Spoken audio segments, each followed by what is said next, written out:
अस्सलाम वालेकुम वीवर्स, मैं आफाक अहमद हूँ और आप देख रहे हैं स्मार्ट बर्ड फार्म। वीवर्स, आज 25 दिसंबर है, कायद-ए-आज़म डे। लोग कायद-ए-आज़म की सालगिरह सेलिब्रेट कर रहे हैं और अल्लाह का शुक्र है कायद-ए-आज़म को फेस नहीं करना पड़ रहा। भाई, जो मुल्क का हाल किया हुआ है ना हम लोग ने, उसके बाद बनता नहीं है कि हम कायद-ए-आज़म के सामने जाएँ। बहरहाल अल्लाह मालिक है, इंशाल्लाह देखते हैं। अच्छा जी, हम शुरू करते हैं अपना मार्केट विज़िट से। आज जो हमारा मार्केट विज़िट रहा, तो जाल रेट आज रहा बजरी का 300 रुपये और बड़े बजरी का 400 रुपये और फिंच का 400 रुपये। जो डफ थी हमारी, उसका कोई 400, कोई 450, किसी के पास ऑर्डर था, किसी के पास नहीं था। और मुस्तहकम तौर पर मैंने देखा, जो हमारे कॉकटेल और ये दूसरे बर्ड हैं, ये मुस्तहकम थे, इनका रेट अच्छा है। तकरीबन करीम जो कॉकटेल है उसका 4,000 रुपये रेट चल रहा था और पट्ठों का तकरीबन 3,000 रुपये। तो इनका, यानी कि लव बर्ड का इनका तकरीबन जो रेट पहले चल रहा था वही है, यानी कि मुस्तहकम परिंदे हैं, ये अल्लाह का शुक्र है, ये सही चल रहे हैं। ठीक है जी। तो भी बस अब आ जाते हैं हम अपना जो हमारा आज, अब जावा के बारे में मैं आपको बतला दूँ। जावा की, भाई जावा की जो सूरत हाल रही है वो माशाल्लाह मार्केट में जावा बहुत यानी कि ज़्यादा मिकदार में नहीं आ रहा। और थोड़ा सा मैंने देखा जावा के बारे में लोग अब जो है ना थोड़ा थोड़ा सवाल, यानी कि मार्केट में भी देख रहा था कि लोग कर रहे हैं कि यार जावा की ब्रीडिंग का सिस्टम किस तरह का होना चाहिए ब्रीडिंग में, क्योंकि जावा के पट्ठे थोड़ा ये है कि मोटेलिटी रेशू है, सब जगह ही है। कुछ फार्मर होंगे बड़े फार्मर जो पुराने पहले ज़माने से ही कर रहे हैं इसके ऊपर काम, तो हो सकता है उनके पास ये इशू ना आता हो, लेकिन आम जो नए फार्मर्स आ रहे हैं उनके लिए इशू आ रहा है जावा की मोटेलिटी का। ठीक है जी। तो हमने भी इसके ऊपर कल परसों वीडियो की, इसके ऊपर माशाल्लाह कमेंट भी आया, लोगों ने बताया भी, कुछ ने कहा कि जी 10 पेयर की आप एवरी लगाएं। ठीक है ना, किसी ने बोला 20 पेयर की लगा लें, किसी ने बोला नहीं केज बाई केज अच्छा रहता है। तो मैं आज आपको एक यूनिक सा एक्सपीरियंस शेयर करता हूँ आपके साथ। मेरे एक दोस्त हैं, अरसलान नाम है, वो किसी सेटअप पे गए। वो सेटअप मैंने खुद नहीं देखा, वो बता रहे थे, बोला भाई नाज़िमाबाद में गालिबन उन्होंने बताया, बोला एक सेटअप है और बोला वो तीसरे फ्लोर पर उन्होंने जो ओपन छत है वहाँ पर एक केज बनाया है, वो उसमें जावा डाला हुआ है।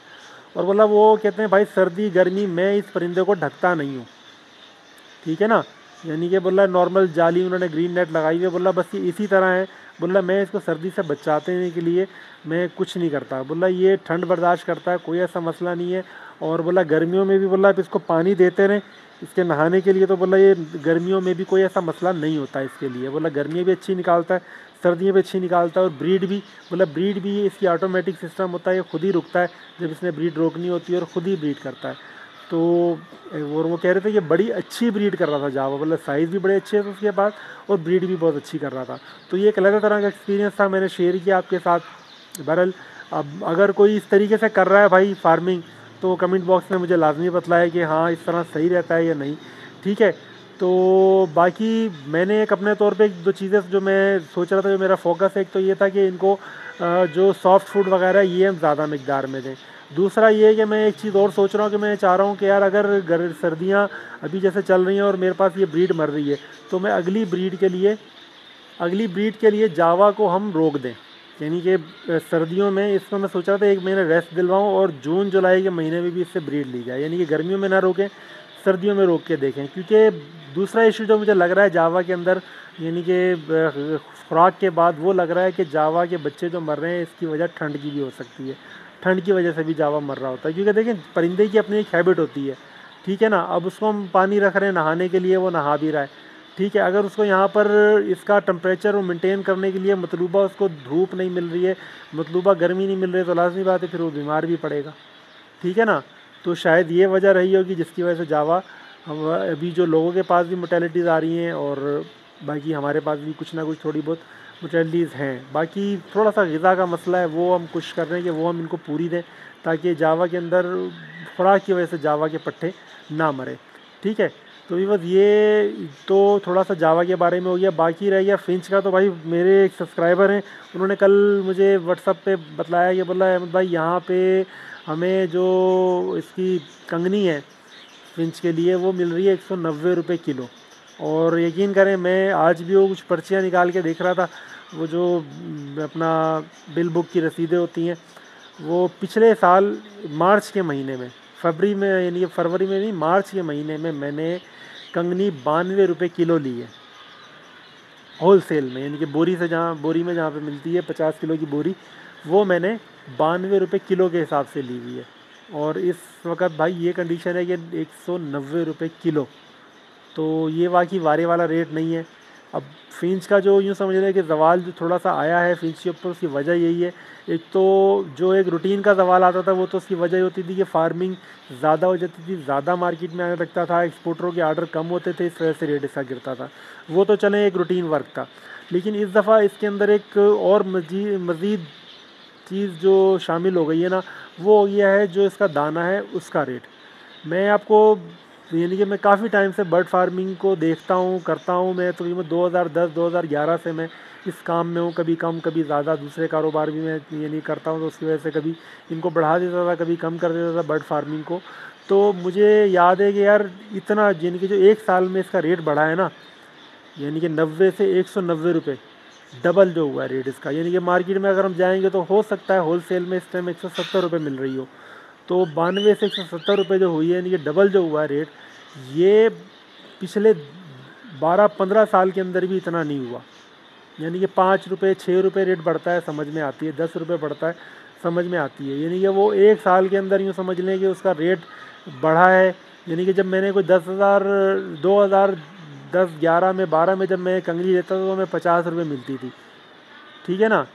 और अब वो कंगनियाँ में जाके मिल रही है कहीं, यानी कि मार्च के महीने तक 90 रुपये, और मार्च से अब यूँ समझ लें आप इस साल का अब अख्ताम हो रहा है, दिसंबर में आके हमें कंगनी मिल रही है। यानी कि 9-10 महीने के अंदर ही कंगनी के ऊपर 100% इजाफा हो गया।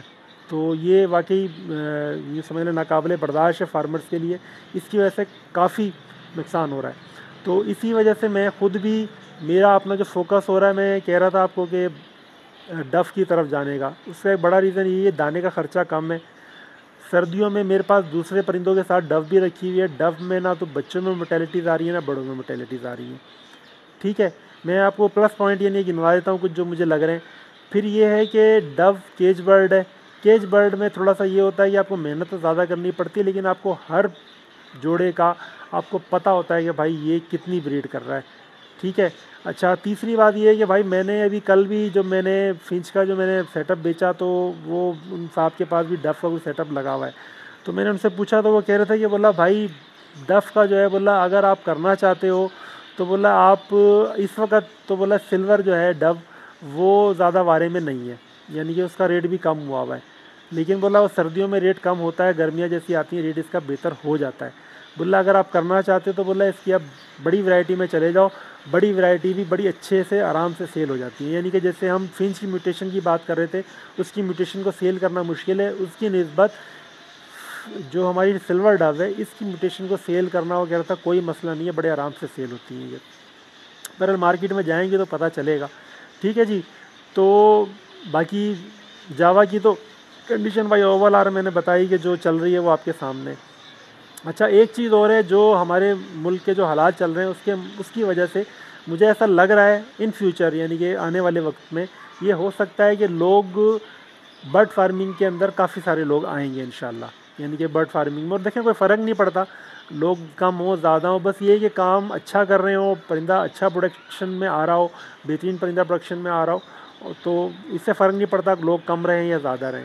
सिर्फ ये है कि बस ये है कि कंपटीशन जब मार्केट में बढ़ता है तो रेट भी थोड़ा सा ख़राब होता है, ठीक है। तो अभी बस ये यूँ समझ लें कि बस ये जाते जाते मैं यही बताऊंगा कि जो लोग नए इसके अंदर आ रहे हैं, बस उनके लिए कुछ बता दिया। और देखें वजूहत यही है कि भाई लोग कम एनर्जी वाले बिजनेसेस में आना चाह रहे हैं। इस वक्त बिजली गैस का जो रेट है वो आपको पता है जो ज़्यादा चल रहा है, उससे लोग निकल के ऐसे बिज़नेस में आना चाह रहे हैं जो जिसमें इतना ज़्यादा मटेरियल नहीं है, ठीक है ना। उस तरह आप यानी बिजली या गैस के यानी कि मसाइल में नहीं फंस रहे हो जैसे दूसरे कामों में फंसते हो ना, फिंच या ये बर्ड फार्मिंग के अंदर उस तरह का नहीं है हिसाब।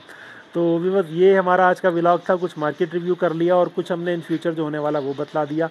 इसी के साथ इजाज़त चाहूँगा, अल्लाह हाफिज़।